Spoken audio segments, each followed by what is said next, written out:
Halo teman pemilih, dimanapun kalian berada, khususnya di daerah Kabupaten Kulon Progo, kini telah hadir Podium, podcast demokrasi dan pemilihan umum. Karena suara kita harus didengar.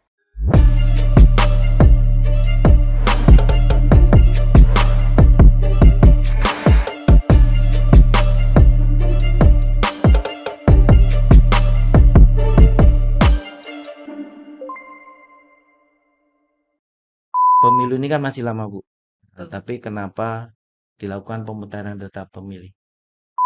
Harus kita mutakhirkan juga secara bertahap dan rutin. Jangan sampai kemudian menumpuk menjadi PR yang banyak sekali saat pemilu ataupun pemilihan gitu. Oh, Kasus yang masuk ke kami dari KPU untuk nik-nik yang non KTPL itu biasanya di database kependudukan sudah statusnya non aktif. selaku Panglima Pemutaran Data Pemilih Berat Berkelanjutan. Mas itu kalau Panglima tuh Mas. Ya, nggak apa-apa, Mbak. Oke lah. Katanya Ibu itu terus kemudian dari Mas Chandra yang Panglima meng- juga, bukan? Bukan. Apa tuh Mas? Kita tidak hanya memastikan teman-teman pemilih disabilitas ini punya hak pilih masuk ke dalam data pemilih, tapi juga teman-teman disabilitas ini harus tercatat sebagai pemilih disabilitas karena nanti betul, kebutuhan mereka seperti apa ini penting. di Gitu, TPS-nya ya. betul.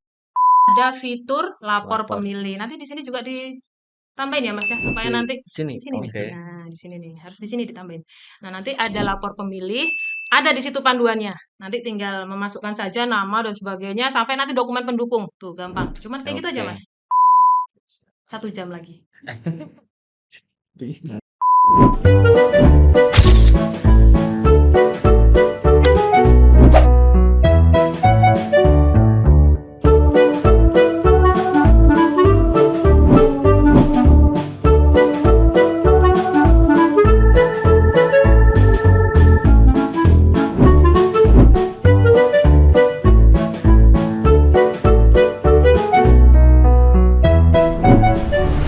Di podcast sekarang ini kita berbeda dengan podcast sebelumnya. Kalau podcast sebelumnya tuh ada satu narasumber dan kali ini kita ada dua narasumber dan narasumber kita kali ini luar biasa.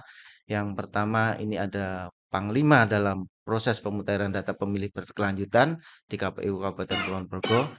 Namanya adalah Ibu Ria.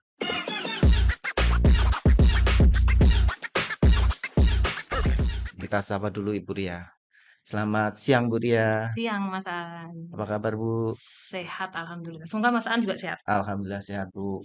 Nah, beliau ini adalah Ketua Divisi Perencanaan Data dan Informasi KPU Kabupaten Kulon Progo. Nah, beliau inilah yang menjadi leading sektor dalam proses pemutahiran data pemilih berkelanjutan. Nah, selain Buria, ini kita datangkan juga narasumber satu lagi dari Dinas Kependudukan dan Catatan Sipil Kulon Progo. Ada namanya Mas Chandra.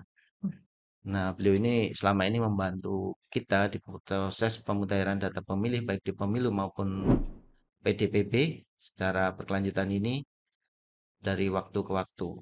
Nah, kita sapa juga Mas Chandra. Selamat siang Mas Chandra. Ya, selamat siang. Apa kabar Mas Chandra? Sehat? Alhamdulillah, sehat Oke. selalu. Oke, siap. Terima kasih Mas Chandra atas kedatangannya. Nah, untuk pertanyaan pertama ini karena kita ada dua narasumber, kita ke narasumber pertama ke Ibu Ria.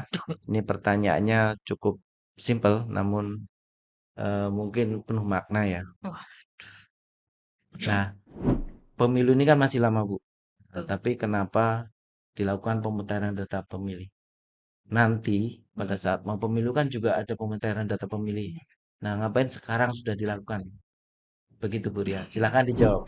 Oke, kalau yang pertama alasannya adalah karena KPU ini kan menjalankan amanah undang-undang, Iya. Mas Aan. Jadi di Undang-Undang Nomor 7 Tahun 2017 itu di pasal 20 khususnya Mas Iya. Aan, di Mm-mm. mana KPU kabupaten kota ini memiliki kewajiban salah satunya adalah kita harus memutakhirkan dan memelihara data pemilih secara berkelanjutan. Dan ini Oh, tidak hanya di undang-undang, kemudian juga diturunkan di Peraturan KPU Nomor 1 Tahun 2025. Itu yang pertama. Yang kedua, kalau kita berbicara terkait data pemilih, ini kan kita tidak lepas dari data kependudukan gitu ya. Sedangkan data kependudukan ini kan sifatnya dinamis sekali, perubahannya cukup banyak. Nanti mungkin kalau terkait datanya mungkin Mas Chandra bisa menyampaikan. Tapi perubahan yang cukup besar ini kan kemudian harus kita mutakhirkan juga secara bertahap dan rutin. Jangan sampai kemudian menumpuk menjadi PR yang banyak sekali saat pemilu ataupun pemilihan gitu. Oh, Jadi kalau menumpuk nanti saat pemilu atau pemilihan kan ini akan riskan rentan kesalahan gitu Mas. iya. Jadi mari kita mulai apa namanya mengerjakan pemutakhiran data pemilih ini jangan dianggap sebagai proyek sesaat hanya saat pemilu, tapi ini juga menjadi manajemen data yang rutin kita laksanakan supaya tadi kita tidak apa meminimalisir dari kesalahan yang terjadi karena eh, harus diakui juga data pemilih ini salah satu akar masalah yang sering dipermasalahkan saat sengketa pemilu, Mas Aan. Iya, Jadi betul. penting untuk kita kemudian memutakhirkan secara at least real time saat ini tidak kemudian nanti menumpuk di saat pemilu ataupun pemilihan. Oh, Seperti itu. istilahnya kayak dicicil gitu ya, Bu ya. Iya. Dan Kayak kalau Mas tidak An kalau punya PR betul. lebih atau tugas. Nah, Iya, kalau lebih enak dicicil daripada nanti kemudian iya tentu saja. diselesaikan ditumpuk di belakang. Betul. Nah, selain di undang-undang juga memang kan kalau tidak salah ini pemutaran data pemilih ini kan masuk sebagai program prioritas nasional juga Betul ya, Bu ya. sekali. Nah, tadi kan disebutkan bahwa penduduk itu dinamis ya, Ya. kalau dapat saya simpulkan. Nah, ini Mm-mm. giliran Mas Chandra ini karena tadi nyinggung masalah penduduk yang dinamis ini coba saya gali ke Mas Chandra terkait data yang dinamis ini. Nah, karena Mas Chandra ini kan ahlinya ya terkait data penduduk. Nah, kalau di tahun 2025 Mas Chandra, tren penduduk Kulon Progo itu dinamisnya di bagian apa? Maksudnya apakah pindah ataukah meninggal atau bagaimana? Nah, apakah sedinamis itu data penduduk itu dan eh, yang paling banyak apa? Kira-kira seperti itu Mas Chandra. Iya, oke Mas Aan. Jadi memang tadi Budia sudah menyampaikan bahwa pemilih saat terkait dengan apa dinamika data penduduk dan kalau kita lihat sebenarnya pada tahun 2025 misalkan ya, ini perpindahan saja itu ada Wah, 7.847. Oke. lumayan banyak Ya, ya. itu perpindahan. Walaupun perpindahan di sini menyangkut juga perpindahan antar kecamatan, antar kabupaten, dan Iya. antar provinsi. Hmm. Kemudian untuk kedatangan itu di angka 7.933 pada tahun 2025. Jadi ini lumayan sangat dinamis sekali ya Iya. untuk data penduduk yang efeknya akan mempengaruhi dinamika di data pemilih itu sendiri.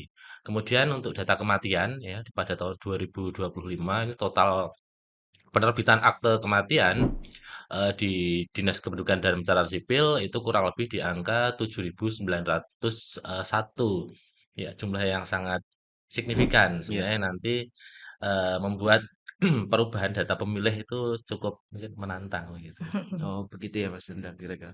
Ah, tadi kan kalau kita lihat eh, perpindahan tadi 7 ribuan ya. Iya, Itu yang tercatat ya. Bahkan kemungkinan lebih banyak dari itu ya. Kalau yang maksudnya misalnya ada masyarakat yang pindah tapi tidak mengurus data kependudukan itu kan biasanya jauh lebih banyak daripada yang mencatat. Nah, kira-kira Mas Chandra, kalau yang seperti ini nanti ada solusi nggak dari Dukcapil biar mendorong masyarakat biar mengurus ini karena kan ini kaitannya nanti sama pada saat penggunaan hak pilih kan jadi agak gimana ya susah kita mendatanya. Cari di sana nggak ada, ternyata orangnya di situ, nah seperti itu. oke Mas Aan. Jadi terkait dengan perpindahan, tadi kan pindah keluar ada 7.847, kemudian pindah masuk ada 7.933, itu yang memang tercatat secara administratif. Tapi Mm-mm. memang tidak menampik kemungkinan masih ada penduduk yang sebenarnya sudah berdomisili, baik itu di Kabupaten Kulon Progo ataupun di luar Kulon Progo, tanpa dia mengurus apa administrasi kependudukannya. Betul. Sebenarnya untuk memproses perpindahan itu cukup mudah, apalagi di Kemana era itu Mas? sekarang. Jadi kalau sekarang proses pindah ya, ketika orang memang sudah berdomisili di suatu wilayah, itu cukup datang ke Dukcapil wilayah tempatnya. Oh berarti tidak perlu Hmm. dari kelurahan gitu ya? Iya, kalau perpindahan sekarang tidak butuh pengantar dari kelurahan. Oh iya Langsung iya. ke Dukcapil bisa, Mm-mm. atau sebenarnya kalau pindah keluar itu langsung ke kecamatan terdekat di Kabupaten Kulon Progo bisa diakomodir. Tujuannya berarti Iya, dari asalnya. oh Kalau asalnya. tujuannya, kalau misalkan ya saya kasih contoh, misalkan ada penduduk Jakarta yang sudah lama berdomisili di Kabupaten Kulon Progo, Mm-mm. kemudian ingin menjadi penduduk Kabupaten Kulon Progo, yang bersangkutan tidak usah kembali ke Jakarta hanya untuk mengurus surat pindah. Cukup Oke. datang saja ke Dukcapil Kulon Progo, akan kami bantu proses perpindahannya, Oh, sehingga yang bersangkutan nanti otomatis akan menjadi penduduk Kabupaten Kulon oh Progo. begitu Mas. Nah, kalau dulu kan harus ada pengantar dari Ya, RT misalnya, terus ke kelurahan dan seterusnya sampai baru ke catatan sipil, dan itu pun harus di dua tempat ya, kalau ya, tempat asal maupun di tujuan. Nah, tujuan. sekarang bisa langsung di tujuan ya, seperti itu ya? Iya, untuk beberapa kasus, terutama untuk yang antar provinsi, antar kabupaten, bisa langsung di daerah Oh iya tujuan. iya. Nah, ini kan tadi disampaikan Mas Chandra begitu dinamisnya Iya.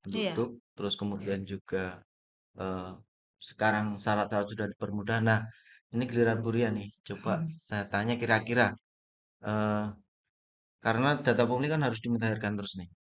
Nah, tantangan terbesarnya itu apa Bu dalam pemutahiran data pemilih ini? Yang berkelanjutan berarti. Iya, Tantangan untuk pemutakhiran data pemilih berkelanjutan iya, tadi. Tantangan pertama yang jelas pasti SDM ya Mas Aan, karena SDM.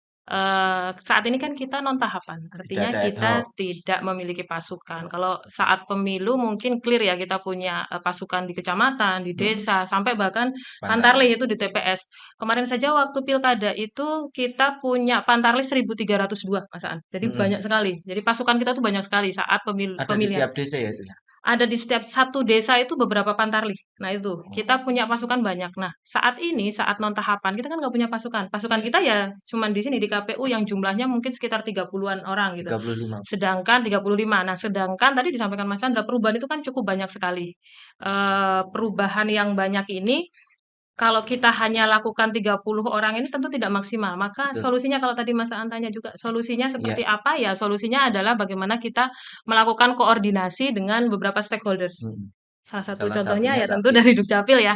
Karena mungkin sekalian Mas Chandra di sini kami juga mengucapkan terima kasih kepada terutama Dinas Dukcapil, Bu Kepala Dinas dan juga jajarannya yang selama ini banyak sekali membantu kita karena nggak ada stakeholder kita juga iya, nggak bisa kalau betul. berjalan sendiri. Ini dari Dukcapil, belum dari yang lain Mas Aan. Jadi perubahan itu kan tidak hanya perpindahan pindah kemudian masuk kalau untuk di data pemilih ya Mas Chandra kita ada perpindahan dari status dari sipil menjadi TNI Polri ataupun sebaliknya dari TNI Polri menjadi sipil.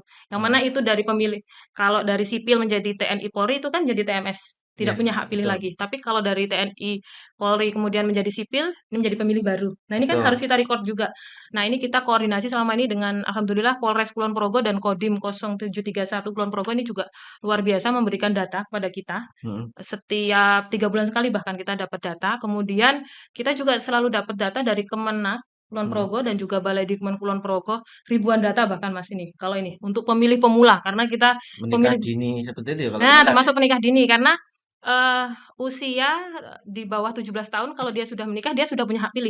Nah, Betul. ini kita dapat data juga dari Kemenak. Nah, ini cukup banyak data kita dari Kemenak maupun Balai Dikmen termasuk untuk yang pemilih pemula itu tadi. Kemudian data juga kita dapatkan dari Dinsos untuk pemilih disabilitas. Iya. Nah, Mm-mm. pemilih disabilitas ini kan penting karena kita tidak hanya memastikan teman-teman pemilih disabilitas ini punya hak pilih masuk ke dalam data pemilih, tapi juga teman-teman disabilitas ini harus tercatat sebagai pemilih disabilitas karena nanti Betul. kebutuhan mereka seperti apa ini penting. Di Gitu, TPS-nya ya betul. maksudnya. Nah, data ini termasuk rutan. Rutan Wates ini juga menyampaikan ke kita terkait warga binaan.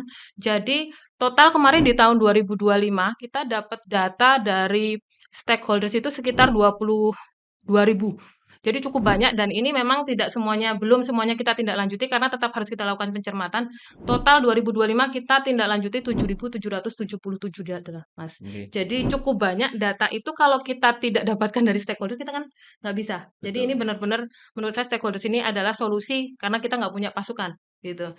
Nah yang kedua sebetulnya tantangannya adalah ini tidak hanya di pemutakhiran data pemilih berkelanjutan tapi juga pemutakhiran data pemilih saat pemilu adalah akurasi data, Mas Chandra. Ini kita sering ngasih PR ke Mas Chandra, minta tolong lah gitu. Jadi kadang untuk data itu orang yang sebetulnya sudah meninggal masih tercatat hidup itu banyak ya Mas Chandra ya. Ya beberapa. Dia tuh statusnya sebetulnya faktanya sudah meninggal, tapi masih Masih Hidup secara kita administrasi sih masih. belum dibuatkan akte Nah, Nah, kematian. itu. Nah, itu banyak sekali Mas, terjadi di sini. Nanti mungkin Mas Chandra bisa menambahkan terkait hal itu. Nah, kemudian yang juga jadi masalah Mas, permasalahan itu adalah pemilih-pemilih yang punya NIK Do lebih dari satu. double Nah, identitas. ini gimana nih? Ini permasalahan juga. Kemudian ada beberapa Mas kami temukan pemilih yang ternyata jenis kelaminnya berbeda. Itu gimana tuh Mas? Oke. Jenis kelaminnya aslinya perempuan tapi tertulisnya laki-laki. Ini karena apa ini Mas? Nah, ini nanti permasalahan-permasalahan ini banyak ya Mas. Nah, betul. ini salah satu caranya apa Mm-mm. solusinya? Ya kita validasinya ke Ya, Dukcapil. Yang kedua kita bisa melakukan coklit terbatas kalau kemarin. Gitu oke. Mas. Nah, kira-kira tantangannya seperti itu.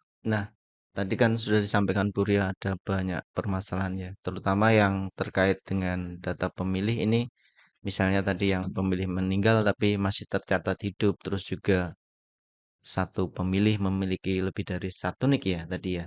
Terus juga terkait eh, jenis kelamin berbeda ada juga itu Iya, jenis Perubahan kelaminnya elemen tidak perubahan. data. sesuai. Mas Aan laki-laki tapi tertulisnya perempuan. Oh, di KTP-nya ya. Nah, ini Kan. gimana Mas Chandra prosesnya? Boleh dijelaskan dong kalau akta kematian itu sekarang bagaimana ngurusnya biar biar masyarakat juga tahu, tidak eh, pasif artinya biar masyarakat juga aktif gitu. Oke, pertanyaan yang menarik sebenarnya Mas Aan. Jadi, saya jawab yang pertama terkait dengan akte kematian. Jadi pada Undang-Undang Adminduk, pencatatan akte kematian itu status aktif di pemerintah. Dan Mm-mm. untuk di Kulon Progo sendiri, sekarang untuk pencatatan akte kematian itu cukup di kelurahan saja. Nanti sudah bisa dilakukan proses dan sebagai tambahan info, sekarang sudah ada 45 kelurahan yang sudah bisa melakukan proses akte kematian beserta Oh, oke. pencetakannya di Kelurahan. kelurahan. Yang ke depan kita Oh ya. harapkan kasus-kasus orang yang sebenarnya sudah meninggal secara faktual itu bisa segera dibuatkan akte kematian. Cukup di kelurahan bisa Cukup di akte kematian kelurahan. sudah dicetak, bisa. Sudah bisa. Oke. Kalau yang dengan nik tadi Mas, nik yang satu orang punya beberapa nik itu? Oke, terkait dengan NIK. Jadi pada dasarnya ini kan PR masa lalu ya, zaman Mm-mm. dulu. Jadi kenapa ada perekaman KTP elektronik itu kan tujuannya agar orang itu bisa dikatakan tunggal secara NIK. Iya. Nah, ketika ditemukan ada dua NIK, maka berdasarkan pasal 33 PP 40 tahun 2019, intinya NIK yang dipakai atau yang sah itu adalah NIK KTP elektroniknya. Oh, oke. Dan Oh ya, iya. dan kasus yang masuk ke kami dari KPU untuk NIK-NIK yang non KTPL itu biasanya di database kependudukan sudah statusnya non aktif. Artinya sudah tidak berlaku Oke. Sudah gitu tidak ya. berlaku. Meskipun yang bersangkutan pegang dua, yang satu itu tidak berlaku, yang satu berlaku Iya, gitu ya. jadi yang satu sudah berlaku itu yang KTPL, yang non Mm-mm. KTPL itu di kami sudah tidak berlaku. Oh iya ya. Kalau dia berpindah tempat berarti NIK tidak Eh, berganti ya, Mas? iya, NIK Nikah tetap tetap ya. berlaku tetap. Heeh. Jadi Kemanapun orang kemanapun dia akan orang, nicknya itu gitu iya, ya. nicknya tetap. Oh, oke. Oke oke. Ya. Kalau yang Kemudian tadi yang mungkin yang terjadi perbedaan data ya, jadi Mm-mm. kelamin atau apapun pada mm, dasarnya silakan datang baik ke kecamatan terdekat, Kapanewon terdekat ya kalau Itu mm, di tidak Kulon pakai surat Progo. pengantar juga ya. Tidak pakai surat Oke. mm. pengantar, nanti bisa ke Dinas Dukcapil juga bisa, akan dilakukan apa verifikasi sesuai dengan permohonan dan nanti kalau memang apa sudah sesuai pasti akan kami akomodir untuk perubahannya. Tentu Oke. saja tidak semua perubahan bisa langsung diakomodir ya, Ya betul. tergantung kasustiknya. Jadi Mm-mm. bisa saja dia kalau hanya laki-laki perempuan kan kelihatan sebenarnya secara fisik ya. Ya betul. Ya, tapi kan kalau misalkan perubahan yang lain kan pasti ada dokumen pendukung yang harus apa Oke. diikuti. Walaupun tentu saja ketika yang bersangkutan sudah melakukan perekaman KTP elektronik, ya, ketika terjadi perubahan jenis kelamin, nomor NIK tetap. Tetap. Nomor Ya, NIK Oke. nomor NIK-nya tetap. Jadi NIK-nya yang terdiri dari apa tadi? Elemen NIK ya. Elemen NIK ya, ada kode provinsi, kode kabupaten, kode Mm-mm. kecamatan, Mm-mm. kemudian apa tanggal lahir kalau Mm-mm. perempuan ditambah 40 4. Iya. ya. Kemudian tanggal bulan lahir sama apa tahun lahir dan Mm-mm. indeks itu nicknya tetap walaupun terjadi pindah-pindah kemanapun. perubahan, ya baik pindah maupun Data, perubahan data ya. data termasuk perubahan jenis kelamin. Termasuk kalau ganti nama juga, Mas. Ganti nama juga sama, NIK akan tetap. Oke, Selama oke. dia sudah perekaman KTP elektronik, NIK itu sudah Oke, oke. terkunci. Oke. Oke, nah ini kalau kita simak tadi dari Mas Chandra kan banyak sekali hal-hal yang baru yang mungkin masyarakat belum semuanya tahu. Nah, kalau dari sisi KPU, Bu, Apa bagaimana tuh? ketika kita ada perubahan data, itu Mm-mm. apa yang harus dilakukan oleh pemilih biar dia bisa di hak pilihnya juga ikut berubah? Maksudnya misalnya dia pindah Oke. atau dia ada perubahan apa gitu. Bisa nggak melapornya ke KPU atau harus datang ke KPU atau ada cara lain gitu kira-kira? Ya, yang pertama yang jelas teman pemilih ini harus melakukan cek DPT online. Nanti di sini ada tulisannya ya Mas Anya, di sini Mas. Nah, Oke, harus ditambahin nanti. Jadi cek DPT online .kpu.go.id nanti teman pemilih tinggal ngecek saja di situ memasukkan nomor NIK, NIK-nya. kemudian nanti di situ dicek apakah sudah terdaftar atau belum. Kalaupun Oke, terdaftar dipastikan sesuai atau tidak gitu. ya, Nah, kalau tidak, kalau sesuai sudah clear ya, kalau ya, terdaftar dan sesuai mm-mm. sudah clear. Tapi TPS-nya beda, betul, misalnya. kalau misalnya tidak sesuai, misalnya ini sebetulnya dia sudah berpindah tapi kok masih Di masih di TPS tempat yang yang lama. awal gitu. Nah, misalnya seperti itu. Nah, nanti yang dilakukan adalah dua opsinya, Mas. Yang pertama tadi bisa datang ke KPU Kabupaten Mm-mm. Kulon Progo jam kerja Ketemu kita siapa ini? ketemu nanti yang bertugas di helpdesk gitu. Oke. Nah, yang kedua, ini kalau misalnya ternyata kok mau ke KPU jauh, KPU-nya ada Mm-mm, di mm-mm. Wates, dia di Samigalo Iya. misalnya, atau saya mau ke KPU tapi saya kerja, jadi nggak bisa datang ke KPU. Mm-mm. Kita bisa juga melayani teman pemilih di website kita, di website Mm-mm. KPU Kabupaten Kulon Progo. Nanti dicek di website KPU Kulon Progo, di situ ada fitur lapor Lapor pemilih. Nanti di sini juga ditambahin ya Mas ya, supaya di nanti sini. di sini nih. Oke. Nah, di sini nih, harus di sini ditambahin. Nah, nanti ada lapor pemilih, ada di situ panduannya. Nanti tinggal memasukkan saja nama dan sebagainya sampai nanti dokumen pendukung. Tuh, gampang. Cuman kayak gitu aja, Oke. Mas. Oke, oke. Jadi prosesnya nggak lama ya, Bu? Semudah Cepat ya? itu. Iya. Cepat juga ya. Oke, Jadi gitu. mungkin kalau proses hari ini mungkin 2-3 hari sudah berubah ya. Nanti dicek Iya, secara nanti berkala gitu ya. setelah iya, nanti selalu Dicek dicek. DPT online tadi ya. Betul sekali. Oke, oke. Nah, ini mungkin kita semakin asik ya obrolannya ya Mm-mm. terkait ini. Tapi sayang kita waktunya kan tidak terlalu Kita lama. mau nambah Nah, waktu saja, Mas. oh mau nambah waktu Iya, boleh. karena masih lama kan Mas Chandra kita di sini. 1 jam lagi. Jadi ini tadi sudah luar biasa ya informasi yang kita dapatkan dari dua narasumber yang luar biasa juga. Ada Bu Ria dari KPU Kabupaten Kulon Progo selaku Panglima Pemutaran Data Pemilih Berat Berkelanjutan. Mas itu kalau panglima tuh, Mas. Ya nggak apa-apa memang Oke lah. katanya Ibu itu terus kemudian dari Mas Chandra yang Panglima mem- juga, bukan? Bukan. Apa tuh, Mas? ini Mas Chandra ini luar biasa Bu. Heeh. Tapi segala data yang kita berikan Dia berapapun pemilik data. segera Pemilik data ditindaklanjuti. se-Kabupaten Kulon Progo. Bukan pemilik data, cuma Oke. mempunyai kewenangan untuk mengakses data saja. Luar biasa loh. Jadi Lanjut. demikian tadi obrolan kita dengan Uria selaku Ketua Divisi Perencanaan Data dan Informasi KPU Kabupaten Kulon Progo dan juga Mas Chandra dari Dinas Kependudukan dan Catatan Sipil Kulon Progo yang tentu saja banyak informasi yang kita dapatkan hari ini dan semoga informasi ini berguna bagi kita semua Amin. masyarakat Kulon Progo dan ini karena banyak data informasi yang diberikan itu tidak sebatas untuk Kulon Progo sebenarnya ini juga bisa diterapkan di tempat lain ada manfaat juga bagi masyarakat di tempat lain. Nah, untuk yang terakhir ini closing statement dari narasumber. Yang pertama dari Bu Ria tentu saja waktu kami silakan ya maksimal 1,5 menit aja lah Bu. Monggo Saya Bu. mau minta 1 jam. Oke, Oke. Eh, saya ngambil tagline-nya podium. Tadi apa, Mas Aan? Tagline-nya podium. saya lupa. Karena suara kita harus Harus didengar dengar. gitu ya. Karena suara kita harus didengar, maka berarti suara kita ini sangat berharga, Mas Aan. Jadi jangan sampai hilang. Di sini kami mungkin mengingatkan teman-teman pemilih supaya suara tidak hilang, maka harus ikut mengawal apakah nama teman-teman ini tercatat dan terdaftar secara benar Mm-mm. begitu di data pemilih. Karena ini komitmen bersama sebetulnya Mas, supaya kita bisa benar-benar memastikan tidak ada suara yang hilang dan tidak ada hak yang terabaikan. Begitu. Karena data yang akurat akan mewujudkan pemilu yang berdaulat dan akan insya Allah ya mewujudkan juga demokrasi yang kuat. Begitu Mas. Oke, terima kasih Bu Ria. Luar biasa closing statement-nya. Terima kasih Mas Andra. Selanjutnya dari Mas Chandra, monggo silahkan. Iya, kalau dari kami dari Dukcapil yaitu menghimbau untuk memastikan bahwa data kependudukan Anda semua itu terdata, ya. Jangan lupa lakukan perekaman KTP elektronik ya bagi yang belum melakukan perekaman KTP elektronik. Karena ketika kita sudah memiliki KTP elektronik, berarti hak kita dalam pemilihan itu terjamin. Jangan lupa itu. Jangan lupa Oke. rekam KTP elektronik bagi yang belum melakukan perekaman KTP elektronik.